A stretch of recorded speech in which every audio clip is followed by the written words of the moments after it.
Hi. So I've got something new and interesting that isn't new at all. What I'd like to talk about today is this. This is a British 1822 pattern saber. This one was made during the reign of George V, which would mean it's somewhere between 1911 and 1936, as you can tell by the royal cipher. I will see if I can get a picture of it, but it's actually pretty hard to make out. Oh wait, other side. So, royal cipher is right there. On this side, you can see that it's got some pretty cool etchings, sort of an arabesque with floral. It's got a artillery piece, the word artillery, and then sort of an eagle with lightning bolts and a spear emblem, and royal above, and more arabesque. The same sort of arabesque on the other side with the crown and royal cipher here. Oh, let's get that in shot. So there is the cipher, there's the crown, more arabesque. It's pretty cool looking. So let's talk about British cavalry sabers and cavalry sabers in general, and infantry, which this one would be. So they changed a lot over the years, and in the early 1800s the French came up with a really cool saber with a 3-bar hilt. It had a very curved blade, much like the what do you call them? I believe they were Polish hussars, or hussar. I'm far from an expert on this, so I appreciate anybody who comments below with actual better knowledge. At any rate, in 1822 the British made a bigger effort to standardize their arms, and one of the things they did was standardize and came up with a proofing system for their sabers. And they copied and kind of improved on the styling of the very cool French hilt, but put a slightly straighter blade. So this is a cut and thrust blade. It has a fuller for a little more than half the width of the blade up until about the last foot. I believe the blade is 43 inches. I should have measured that before. As with all real functional swords, it is pretty lightweight. I would say 2.5 to 3 pounds, just about like any hammer. It's quite strong. It is flexible. You can see that. But it's also pretty rigid.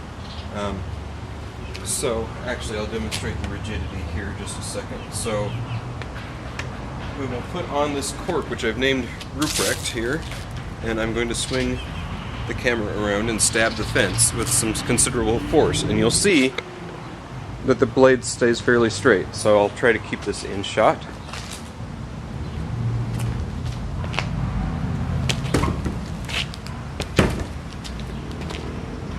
And that hammered it through that pretty firm cork. So, anyway, I will bring the camera back here.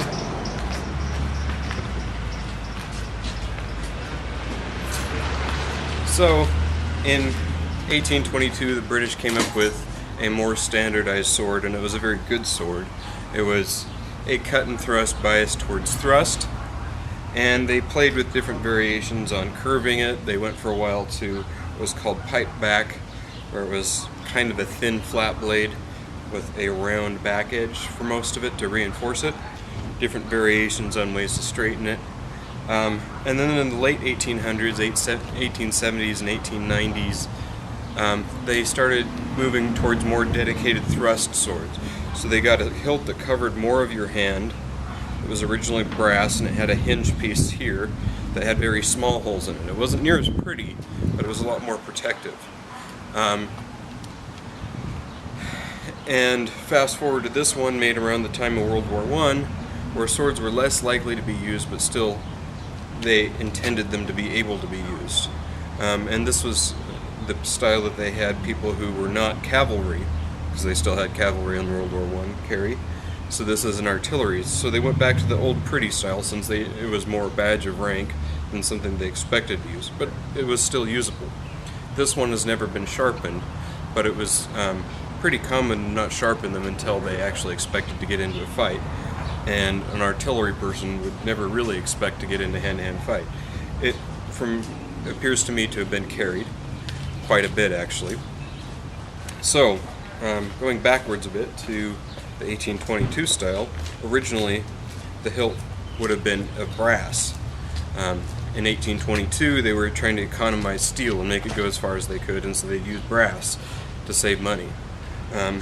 By the time of World War I, it's amusing to me that they flipped around. They used steel to economize brass, because steel was cheap and easy to make well, and brass was a scarce commodity because it was needed for shells and things like that. So much the same thing happened with the hinged hilt that you found in the late 1800s. It appears to be plated with, I really can't tell for certain what it is. It doesn't seem like nickel to me. It might be zinc, could be tin. It's steel. It does check magnetically. The grip is wrapped with shark or ray skin, which they often just called fish skin, and a wire that might be silver or might be bronze.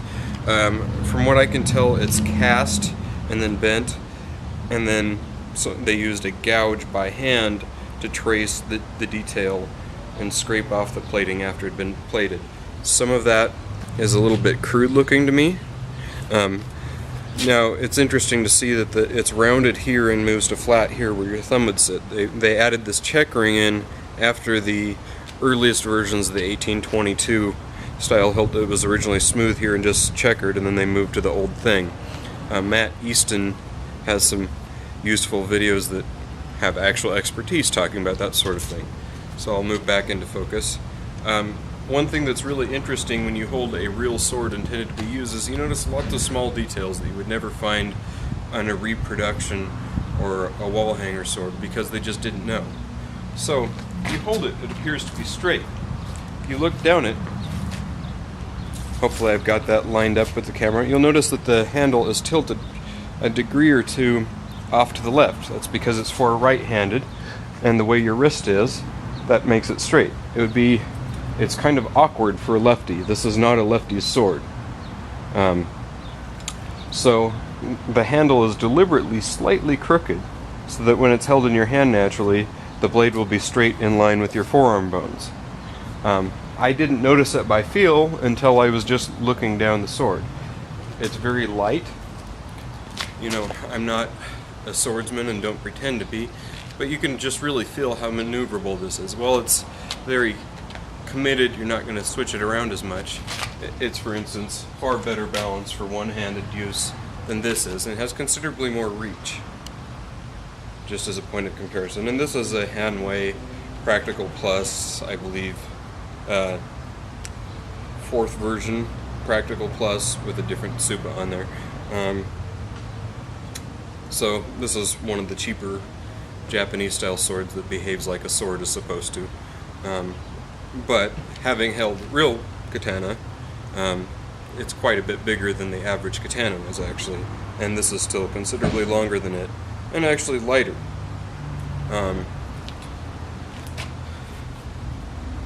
Looking through the dynamics of this, let's make sure we're still recording. Okay, good. If you see, there are harmonic nodes about here and about here. So your center percussion is roughly 6 inches down from the point. I would have actually expected it to be a little bit higher, but that's where it is. This is very much a thrust, but it would still cut okay. You're not going to be whacking arms off, but you could get a pretty deep cut and make somebody bleed and disable them. And in a fight, that's all you're really trying to do, is keep a couple steps ahead of the other guy and make it so he can't fight back effectively. You don't need to sever a guy in two, you just need to get him out of the fight. So anything that gets him disabled or your point into his neck or something beats it, you know. A good slash across the scalp will put a lot of blood into their eyes. So this is a very versatile sword, and to me it's kind of, in a lot of ways, the coolest one to own as a private person, or one of the cooler styles, in that it's from the end of the era where they were actually made to be used and built along the lines of how they would have been historically. It is an actual antique, since it'd be roughly 100 years old. I'm pretty sure this one was carried through World War I. Let's look through the scabbard. So this would have been, oh, I've already forgotten. They had a term for their belt, like Sam Brown belt, I believe, something like that. The frog wrapped around it, and then this strap went over there. It's split out, but this would have hooked over a brass stud and held it in the frog. From the pictures I've seen, this appears to be on the wrong side, so maybe the pictures of how the frog is done are reversed, because this is clearly like that, and doing it that way would have had this carried this way with the guard digging into your side, which obviously wouldn't have been. The way the frogs were constructed, it would have hung very vertically. The belt was about waist high, and the frog dropped down to about here. So, unsurprisingly, the bottom end of the scabbard is pretty banged up. It is wood, or leather over wood. Based on the way the grain looks, I'm pretty sure this is pigskin. For 100 years old and abused, it seems to be in pretty good shape. I think they maybe had a tape or sticker there that pulled that off. So this was never sharpened, but I'm certain it was carried a lot. There's some light pitting. So this is, the real thing, but it's not so rare that you can't have a little bit of fun with it. Swords like this seem to go for the $450 price range, give or take, depending on their quality and how good of condition they are, and whether they have special unit markings or things like that. I am far from expert on that. I paid quite a bit less than that for this one. I think I got a bargain, but some of you may know better. You may tell me I should have paid $3.50. I kind of prefer not to say exactly how much I paid for this one, because it's going to be a gift. I would really like to keep this because it's really cool, but I can't afford to. Anyway, I just thought you guys might be interested in that.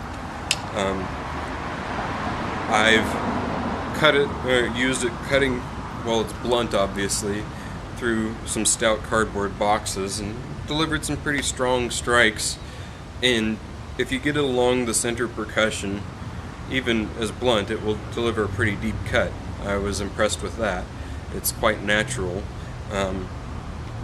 It's not that hard to change course. You're not as committed to a blow as you would be with a clumsy weapon like a katana. Anyway, and it is really noticeable just how much reach you can get with one of these guys. It's a lot.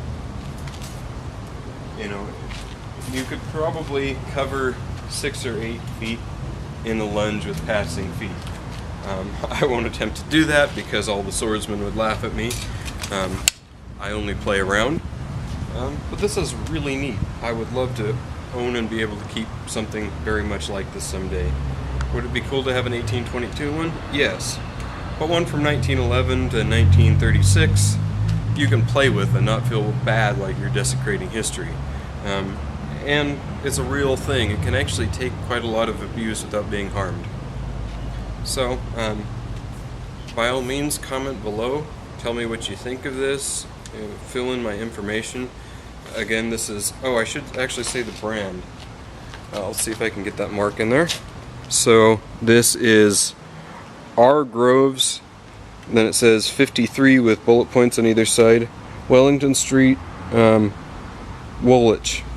And then it says 15119 as a serial stamp, and it has a proof mark inside the Star of David, as the British did, that says PR, or it says proved around an R with a dot below the R. And it's a brass stamping. That was how they did those. Anyway, that should be enough for you to identify it. I'm happy to hear anything you guys have to tell me about this. I think it's interesting and very cool. I would love to have more swords someday. I can't pretend I have a practical use for them, but they're just cool. Every man should have one. It's a great way to make boys pay attention to you. And when you hold the sword, all the boys pay attention. So, every grandpa needs one.